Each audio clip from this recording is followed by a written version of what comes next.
Parang may okasyon na to sila dito. May uniform na sila. Kaya parang nagkaka-traffic. So yun, assign sila doon. Magkabilaan sila, by the way, magkabilaan to sila. Hindi, wala silang kaalam-alam kung sino yung sa kabila. Okay? Basta may dalawang tower lang doon. Yung isa sa West Tower, yung isa sa East Tower. Kung bagay magkaharap yung kanilang tower.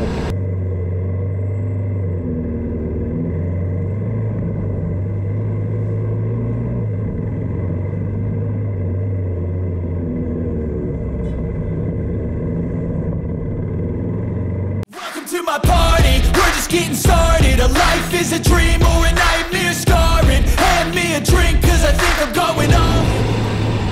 So yan, mga estudyante nagkakalatan yung mga estudyante sa labas. Nagkakalatan. So yun nga, dito na tayo sa may bungad na ng Boulevard. Okay. So ganun pa rin ang traffic. Mga estudyante naghahanap ng mga jeep na mga sakyan. At karamihan dito ay mga striker. Walang franchise. Pero siguro yung iba sa kanila dyan ay may franchise naman. Kasi nung panahon namin dati ay mga striker yan yung dumadaan. Pero normally pag nakahilera po gano'n ay may franchise yan. Yung mga striker pala ay walang, hindi yan yung hilera. Dire-diretso siya. Non-stop kumbaga. Non-stop. Yung iba nga ay hindi talaga, anong tawag doon? Kahit na magpapara ka ay mag-slow down lang yan. Kaya nga striker diba? Para kang sumakay sa helicopter na hindi umihinto, nagpa-parachute lang diretso. Pero napanood niyo po yung The Gorge. Inantay ko yun, dapat ipalalabas yun sa Valentine's Day. The Gorge po, okay, The Gorge yung title niya. So sa Valentine's Day po sana dapat yun ipalabas. Kaso dito sa atin wala kang nakita. Siguro mahal yung franchise ng Apple, kasi Apple TV yun yung nag-produce eh. The Gorge. Ang may dala na sino yung kalimutan ko yung artista. Paborito natin yun. Okay, so siya yung nagdala. So maganda yung story. Parang dalawa sila.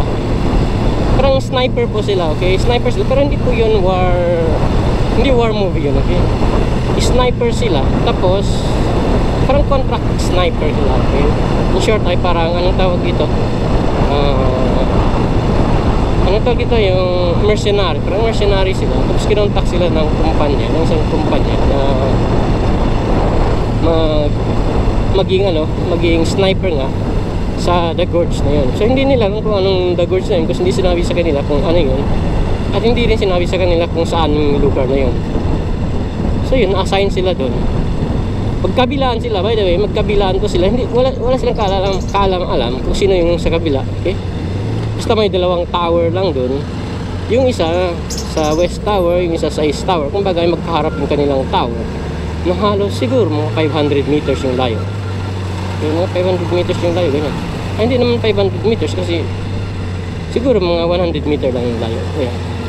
So makikita niya naman yung babae, or makikita naman siya ng babae kung halimbawa magte-telescope sila. So in short, nagkainlaban po sila. Kaya ang ginamit nila ang ginamit nilang communication ay yung yung parang yung whiteboard. Yung whiteboard lang, kasi yung whiteboard ginamit nila yun, ginawa nilang pang communicate sa isa't isa. Okay, nagsusulatan sila ng message, tapos pinapatelescope lang sa isa. So yun, nakapag-communicate na sila hanggang sa dumating yung Valentine's Day. Magkaisa naisipan ng lalaki na pumunta nga doon sa kabilang tower. So gumamit siya ng yung parang anong tawag doon, yung parang bazooka na mayroong yung rocket propelled grenade, RPG. So syempre ex-military siya. So yung RPG ginawa niyang parang harpoon lang. Tinanggal niya yung ammunition, pati yung trigger. Siyempre, kung tanggalin mo yung trigger, pati yung ammunition sa loob, or yung bomba mismo sa loob, hindi siya sasabog, diba? Pero ang matitira lang ay yung pang propel niya, yung propeller lang ng ano, kumbaga itutulak lang siya ng pulbura para lilipad. So yun yung ginawa niya. Tapos nakakuha siya ng parang kable, ginamit niya yung kable sa ano, yung kable ng antena nila. Napakagaling niya. So yun, ginawa niya parang harpoon yung ano, yung RPG nga. Tapos binaril na dun sa kabilang tower, kinuha ng babae, nakuha ng babae. So nag ano lang siya, nag-tarmed lang siya. Kumbaga nag-Tarzan siya papunta dun sa kabilang dagat. So yun lang yung paraan na para makapag-meet sila ng babae. Kasi bawal ngayon, actually bawal yun, binabawal sa kanila. Pero wala namang nag-guardia sa kanila, yung drone lang. Pero yung drone, paminsan-minsan lang lumalabas. So yun, nakapag-date sila sa Valentine's Day. Kahit na gano'n nga kahirap yung ginawa ng lalaki para ma-meet lang siya, or ma-meet lang yung babae.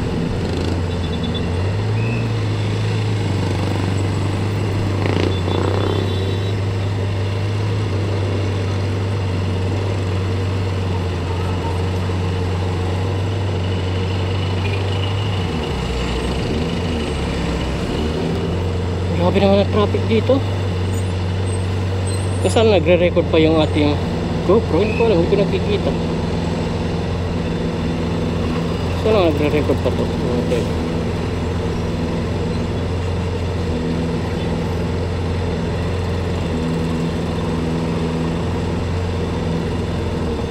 Saan nag-stop?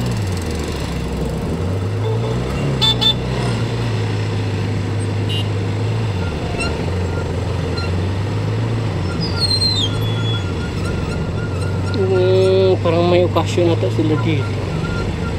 May uniform na sila. Kaya parang nagkaka-traffic.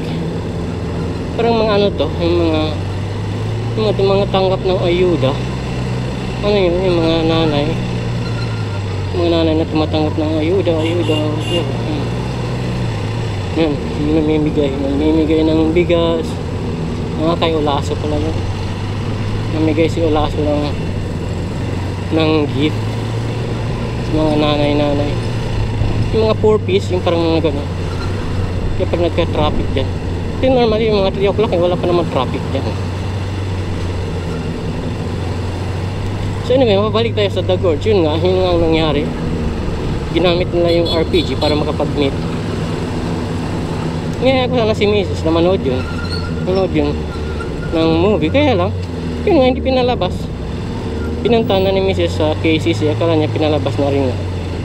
Tapos iba pala yung pinalabas dito sa KCC, pati nabagan ko rin sa SM, walang hindi pinalabas. Siguro baka na-delay yung ano nila dito, anong tawag dito, yung reel nila, yung reel, di ba? So na-delay siguro, kaya yun, hindi napalabas dito sa Pilipinas. Buti na lang. May pinagda-downloadan po ako ng online. Okay, may nagda-download naman online yung full mood oras na pinalabas sa Apple, okay? Yung clear copy talaga, nire-release doon sa pinagda-downloadan ko. So clear copy siya. Kasi para ka lang nanood sa Apple TV. Kasi Apple TV po yun. Apple TV yung nag-release nun. Pero movie siya, hindi siya series, okay? Hindi siya series, movie. As in movie talaga. So Apple TV yung nag-release na. Dito lang tayo sa Canelar. Habang 3 o'clock pa lang. So far wala pa naman traffic ng ganitong oras. Or konti pa lang yung traffic.